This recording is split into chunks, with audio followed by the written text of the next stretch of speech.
Hello everyone, PercyToby6776 here, and today I'm going to be showing you a tour of a layout I will be using in the first season of my upcoming series, which will be premiering in the next couple months.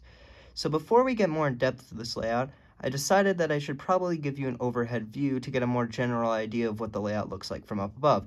So let's do that, shall we?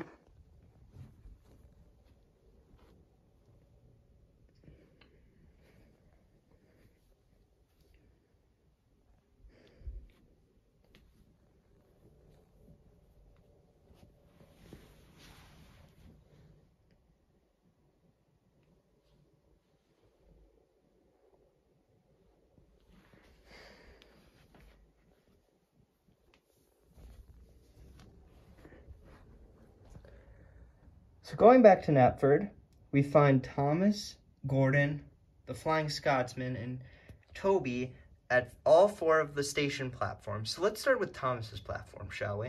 So if we go down Thomas's line, we will find a switch, which goes onto another line. But if we continue going straight along Thomas's line, we will end up at another switch. One line leads to the sheds, Knapford sheds specifically, and then another line leads down to the yard.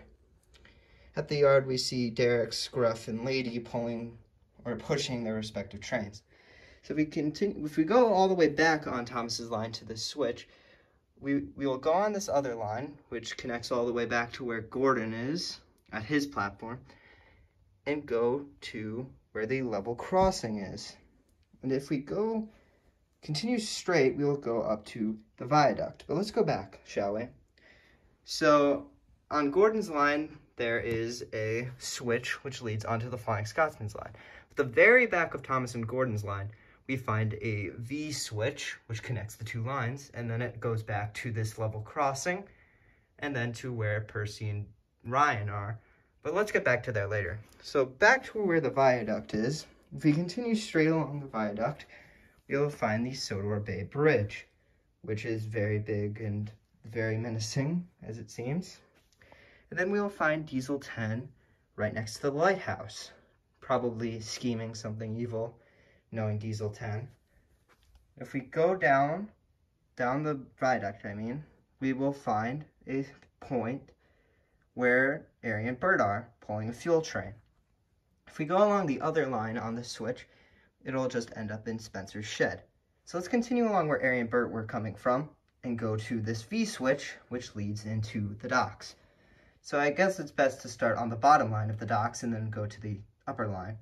So the bottom line of the docks goes through the Sodor Cargo Company. I don't know if you can see that. Sodor Cargo Company crane, and continues straight up ahead past some trucks to where Cranky is, right next to Bulstrode, who's carrying some cargo, through the little harbor where Bulstrode is, to where Porter is shunting a train of trucks together. If we continue along, we'll find some of the members of the pack hanging out alongside the Sodor Works shed, which leads back to this switch up ahead where Percy is. So if we go along the other line on the switch, we'll go past the barrel loaders, through the other part of the Sodor Works shed to where Salty is. Then continuing along, we'll find another little harbor to where Oliver is shunting a train together with Toad, which leads back to the V switch. So let's go back to where Percy and Ryan are. So if we go along Percy's line, of course, we'll go back to where Gordon and Thomas are. So we got to go along Ryan's line to find anywhere new. So if we continue along Ryan's line, we'll go past Isabella. Oops, a tree fell down.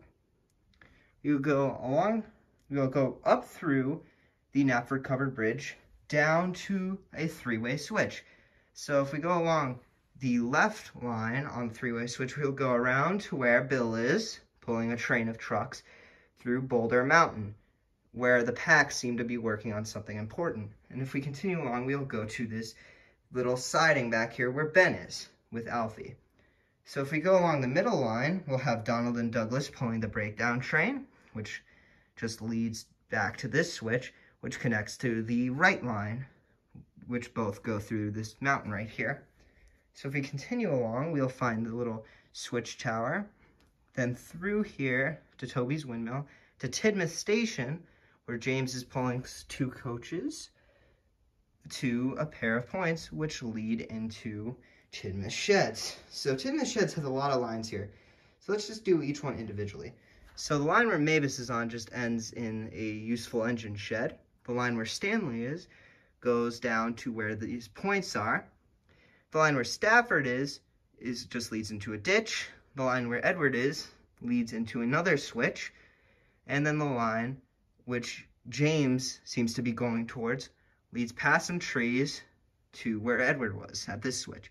So if we go along this switch, this line right here will connect back to where Stanley's line went, and we'll find Whiff pulling some scrap towards the quarry mine tunnel. If we go along the other line of this switch, we will go to where Splatter and Dodge are at the oil depot with some oil train.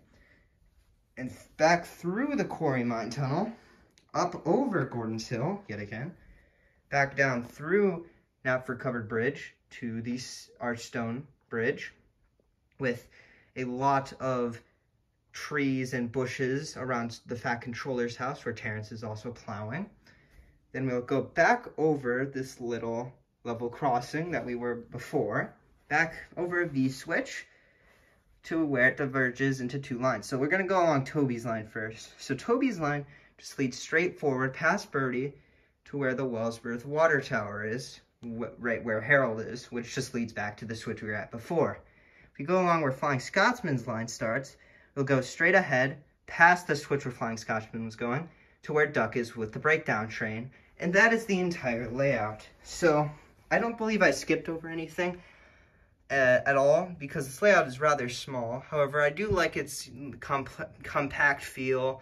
I think I do use a lot of cool items in this layout and a lot of cool destinations. So, with that, this has been PercyToby6776 signing out. See you next time. Bye.